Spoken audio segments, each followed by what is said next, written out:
यत् फलं नास्ति तपसा न योगेन समाधिना। अरे जो त्रेता युग में जो फल तपस्या करने से, यज्ञ करने से मिलता था, सतयुग में ध्यान करने से जो फल मिलता था, और द्वापर में भगवान की सेवा करने से जो फल मिलता था, वही फल मेरे यहाँ भगवान का नाम संकीर्तन करने से मिल जाता है। मेरे अंदर बहुत बड़ा गुण है। कीर्तना देव कृष्णस्य मुक्त संग परम व्रजेत। भगवान का कीर्तन करने मात्र से जीव मुक्त संग हो करके भगवान के लोक में पहुंचता है। क्योंकि सतयुग में ध्यान विधि से भगवान को प्राप्त करने में बहुत समय लगता था, और उस ध्यान विधि के धारण करने के बाद भी परमात्मा की कृपा होगी नहीं होगी कोई सुनिश्चित नहीं है।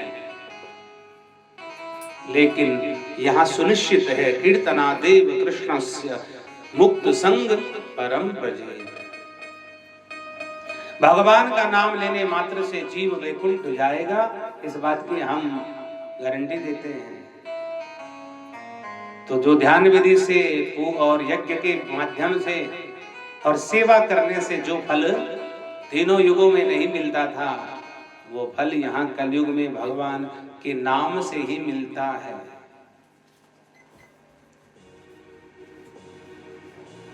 गोस्वामी बाबा ने लिखा, कल जुग सम जुग आन नहीं, जो नर करे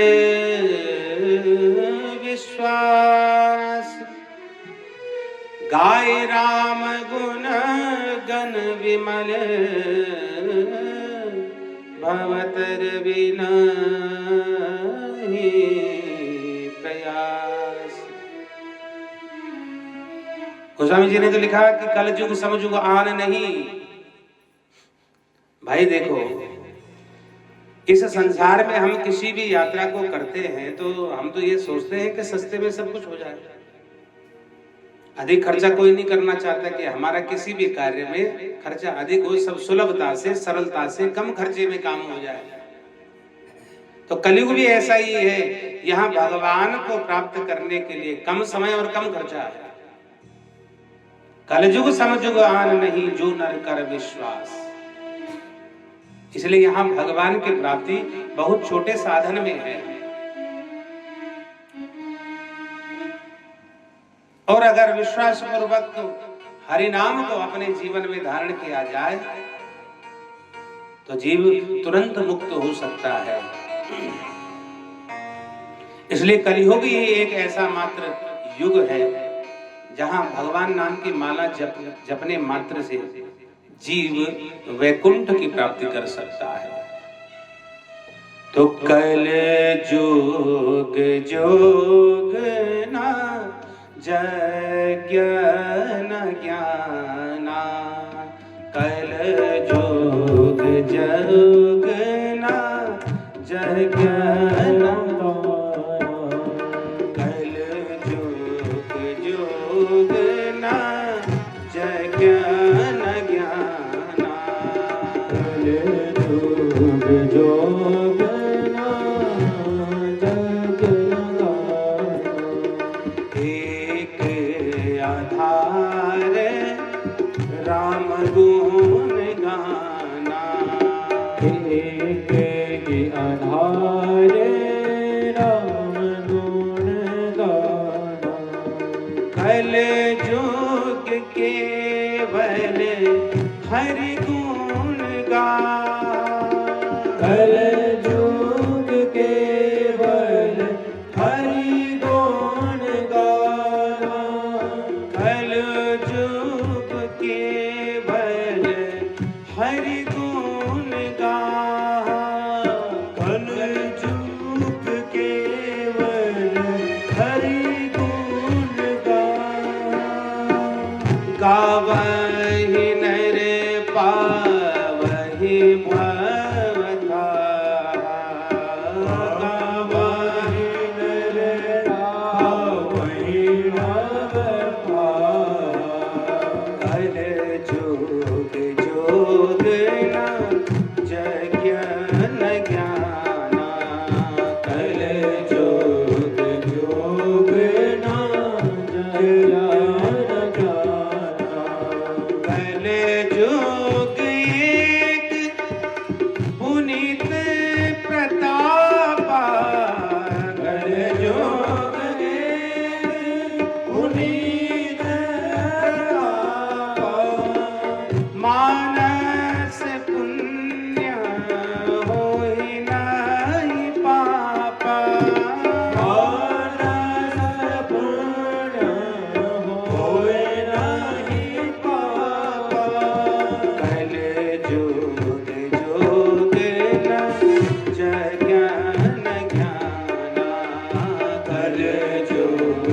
जोगेन जज्ञान ज्ञाना।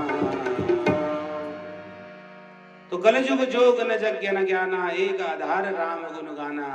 भगवान के नाम लेकर के ही कलयुग में जीव मुक्त संग परम व्रजेत, उसका जीव का कल्याण हो सकता है।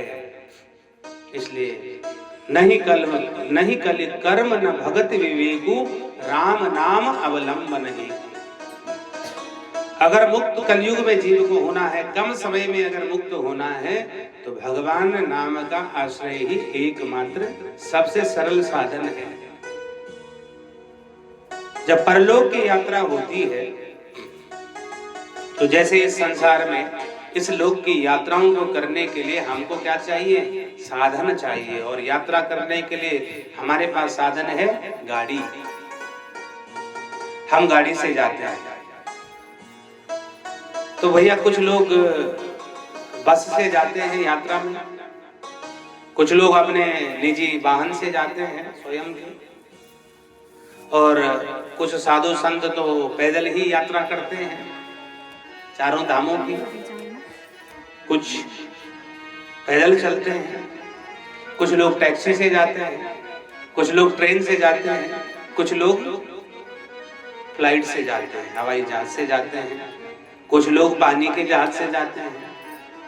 यात्रा करने के इतने साधन हैं, अलग अलग साधन हैं, और यात्रा करते हुए जाते हुए उन अलग अलग साधनों में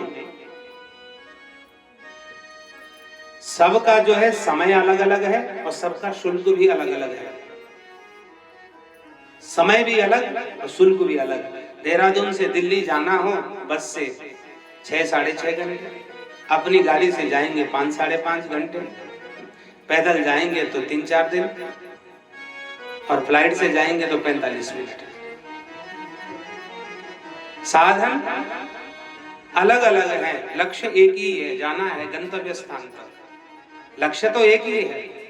एक व्यक्ति है जो कार से जाता है, एक बस से जाता है, एक ट्रेन से जाता है। तो जाना लक्ष्य एक है कि अपने गंतव्य स्थान तक पहुंचना है, लेकिन हर चीज का शुल्क अलग अलग है, साधन अलग अलग है। कोई टैक्सी है, कोई गाड़ी है, और कोई रेलगाड़ी है, और एक हवाई जहाज है, हवाई यात्रा है। हम कौन सा साधन चुनते हैं जो हमारे लिए सुख का साधन भी हो और हमारे अपने शुल्क में भी हो, उस साधन से हम जाते हैं,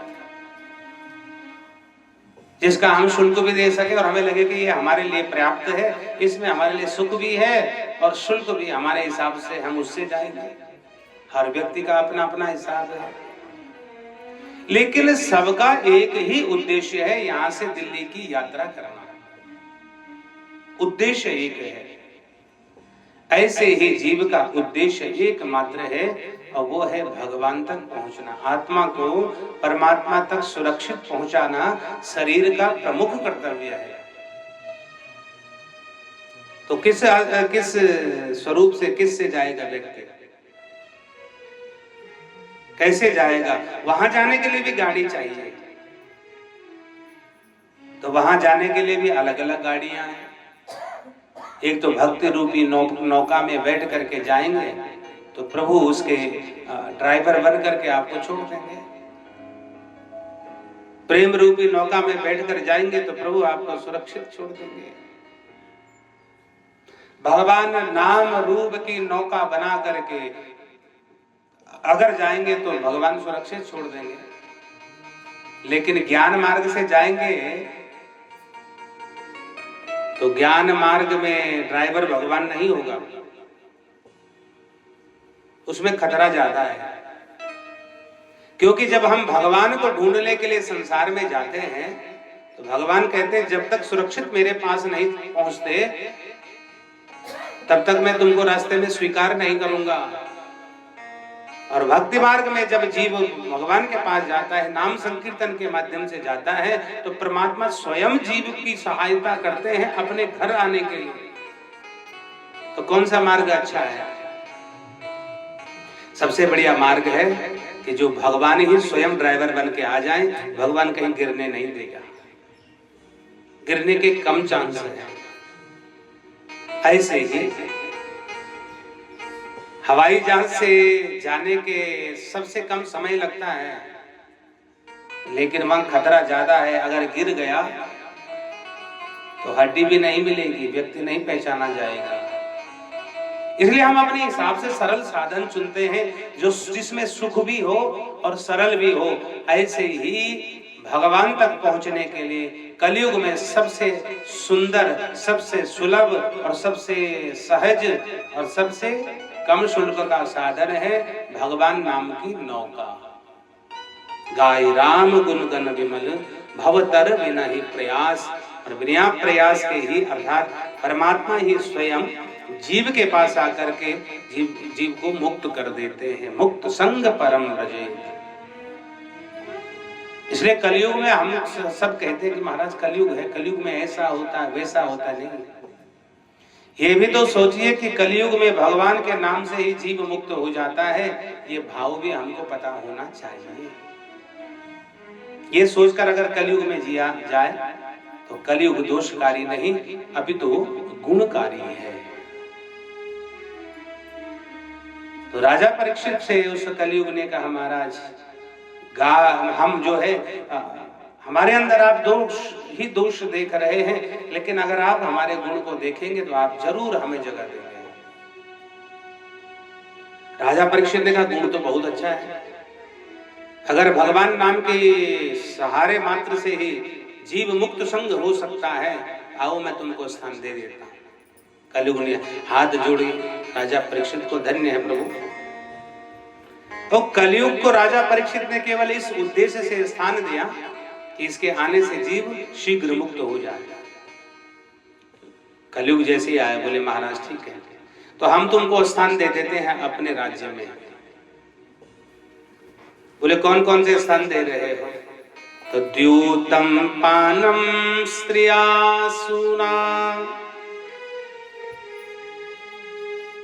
यत्रा धर्म चतुर्विदः। तो राजा परीक्षित ने कलयुग को 4 स्थान प्रदान किए। कौन कौन से 4 स्थान दिए? बोले द्यूतम, जहां जुआ खेला जाता हो वहां कलयुग तुम रहो। पानम, बोले जहां मदिरा पान होता है वहां तुम रहो। स्त्रिया, जहां वैश्यावृत्ति होती हो वहां तुम रहो। सूना, मतलब जहां पशुओं की हिंसा होती हो, ये 4 स्थानों पर तुम जाकर के रहो। जब ऐसा कहा कि इन 4 स्थानों पर तुम रहो, तो 4 स्थान तो कलयुग ने स्वीकार कर ले, लेकिन कलयुग ने कहा महाराज जैसे मेरी काली कलूटी सूरत सकल देखी और ऐसे ही तुमने मुझको घर भी दे दिए। अरे ना जहां जुआ खेला जाता है वो स्थान अच्छा है, ना वैश्यावृत्ति अच्छा है, ना पशुओं की हिंसा अच्छा है, ना मदिरा पान अच्छा है। चारों स्थान जो है पाप से युक्त हैं और आपने ये चारों हमको दे दिए प्रभु। तो राजा ने कहा फिर क्या चाहते हो? तो बोले महाराज एक स्थान और मिल जाए तो कृपा हो जाए। बोले क्या चाहिए? तो पुनश्च याचमानाय जात रूप मदात् प्रभु ततो नृतं मदं कामं रजो वैरं च पंचमम्। पुनश्च याचमानाय, फिर मांगा। उसने कहा महाराज इतने में संतुष्ट नहीं हूं। जब कलयुग ही संतुष्ट नहीं हुआ अपने स्थान से, तो कलयुग के जीव कैसे संतुष्ट हो जाएगा कलयुग में? तो बोले महाराज एक स्थान और। बोले कौन सा चाहिए? तो बोले ततो अनृतम मदम कामम रजो वैरम च पंचम। अनृतम माने झूठ, मदम माने मद, नशा, कामम यानी कि स्त्री और पुरुष की कामना,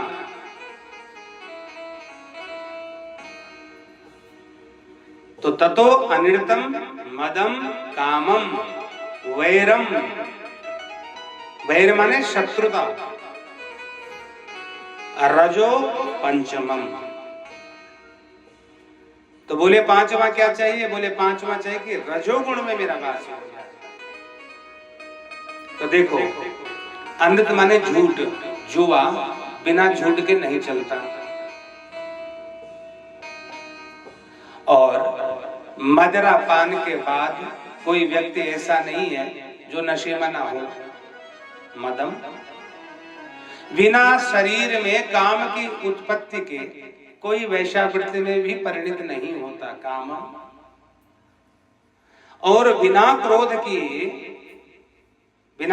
के कोई भी हिंसा भी नहीं करता। तो जुए के साथ झूठ अपने आप आ गया। मद के साथ पान के साथ, मदिरा पान के साथ मद अपने आप आ गया। वैश्यावृत्ति के साथ काम अपने आप आ गया। पशु हिंसा के साथ वैर अपने आप आ गया। और पांचवा हुआ रजोगुण में मेरा वास हो। बोले अब रज का मतलब तो बहुत कुछ होता है। रज माने धूलि भी होता है, रज माने सोना चांदी भी होता है। तो राजा ने जब सुना रजो वैरम च पंचमम, तो कहा कि जाओ रजोगुण में तुम्हारा वास हो। अब रजोगुण में सोना चांदी भी होता है, तो उसमें भी कलयुग का वास हो गया। अब हम तो खूब पहन करके घूमते हैं, तो अगर सोना पहन करके हम घूम रहे हैं और उसमें कलयुग का वास है, तो फिर उसको नहीं पहनना चाहिए। और भगवान जब अपनी विभूतियों का उपदेश गीता के माध्यम से अर्जुन को करते हैं, चाहे उद्धव को करते हैं, तो भगवान कहते हैं कि धातु नामस्मि कांचनम, मैं धातुओं में सुवर्ण हूं, सोना हूं। तो जब ऐसा कहा कि मैं धातुओं में सोना हूं,